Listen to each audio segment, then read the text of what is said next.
অনেকেই এসে বলেন যে বাচ্চা এরকম করছে ওরকম করছে, হ্যান্ডেল করতে পারছি না, সামলাতে পারছি না।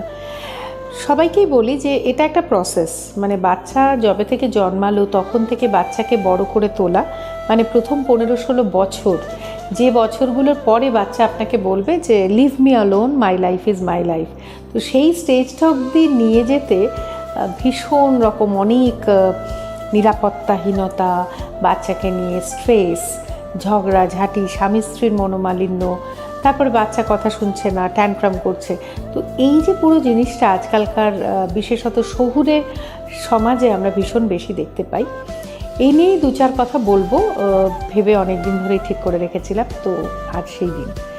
প্রথম আমাদের মনে রাখতে হবে যে বাচ্চাদের আমরা সব কটা চাহিদা পূরণ করব না। বাচ্চার মধ্যে একটা ইনহেরেন্ট চাহিদা থাকুক, তার মাথায় থাকুক যে যাই আমি চাইবো সেটাই আমি পাবো না।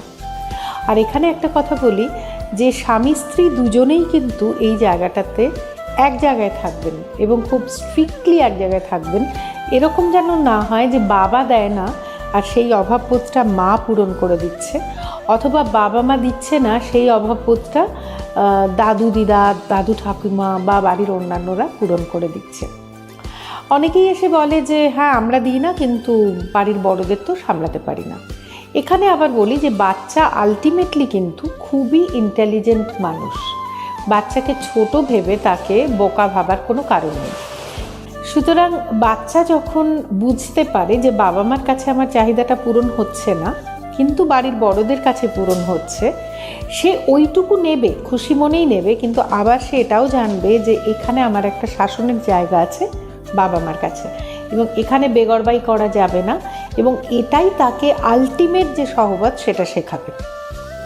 অতএব যদি বাচ্চা একটু আদরে আবদারে থাকে বড়দের কাছে, আরও বড়দের কাছে, মানে ওপরের পিঢ়ির লোকদের কাছে, সেটা সে পাক, কিন্তু বাবা মা তাদের একান্ত মানে নিজস্ব যে আশ্রয়টা বাচ্চার, সেই জায়গাটায় যেন সে বোঝে যে কিছুটা এখানে শাসন রয়েছে, এবং এক্ষেত্রে বাবা মা দুজনেই একই জায়গায় থাকবেন। তারা বাচ্চার সামনে কিন্তু বাচ্চাকে কিছু একটা দিয়ে দেওয়া বা বাচ্চার আবদার মেটানোর ক্ষেত্রে তারা নিজেরা কখনো কিন্তু কোনো কনফিউশন বাচ্চার সামনে প্রকাশ করবেন না, 1 নম্বর। দ্বিতীয় কথা হচ্ছে বাচ্চাকে আপনারা কনফিউজ করে দেবেন না। একই অপরাধের জন্য আজকে বকেছেন, কিন্তু কালকে ওই একই অপরাধ সে করছে, আপনি তাকে কোলে করে বসিয়ে রেখেছেন। ধরুন টিভি দেখা, আপনি অ্যালাউ করেছেন এতক্ষণ দেখবে বা এই সিরিয়ালটা সে দেখবে, কথা শোনেনি বলে কালকে ভীষণ বকা খেয়েছে। আজকে দেখা যাচ্ছে বাবা মা চায়ের কাপ নিয়ে বাচ্চার সঙ্গে সেই একই ডিউরেশনে টিভি সিরিয়াল দেখছে, বাচ্চা কিন্তু বকা খেলো না। তাতে কি হলো, বাচ্চার মনে একটা কনফিউশন হবে যে এটা বাবা মা অ্যাকচুয়ালি বকছে না বকছে না। সেই জন্য বি পারসিস্টেন্ট, যেটা বলেছেন অন্যায় বা যেটা আপনি মনে করছেন অ্যালাউ করছি না, সেটা আজও অন্যায়, কালও অন্যায়, বাবার কাছেও সেটা অন্যায়, মায়ের কাছেও সেটা অন্যায়। তো এটা খুব ভালো করে মনে রাখবেন যে বাচ্চা মানুষ করার সময় এইটুকু ডিসিপ্লিন আপনাদের নিজেদের মধ্যে মেনটেন করতে হবে। যদি মনে করেন যে আপনি টিভি ওয়াচিং আওয়ার লিমিট করবেন না নিজের জন্য, অথচ বাচ্চার জন্য লিমিট করতে চাইছেন, সেটাও কিন্তু সম্ভব না। বাবা মাকে এই জায়গাটাতে বাচ্চাকে সঠিকভাবে মানুষ করতে গেলে অনেকটা স্যাক্রিফাইস করতে হয়।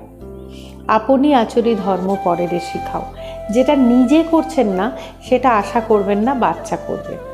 এবং কোন দিন একটু বড় হওয়ার পর সে যদি ঘুরে একবার আপনাকে বলে যে কই তুমি তো করো, তখন কিন্তু শ্রদ্ধার বা সম্মানের জায়গাটা নষ্ট হয়ে গেল।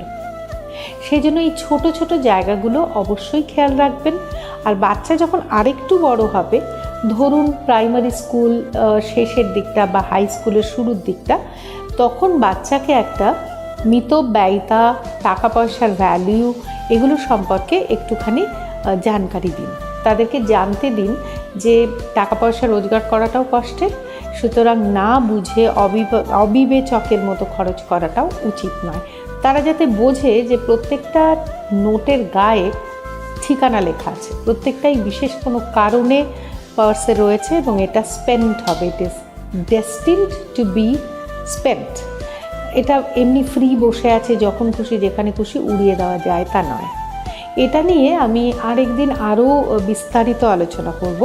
আজকের জন্য এটুকুই, ভালো থাকবেন।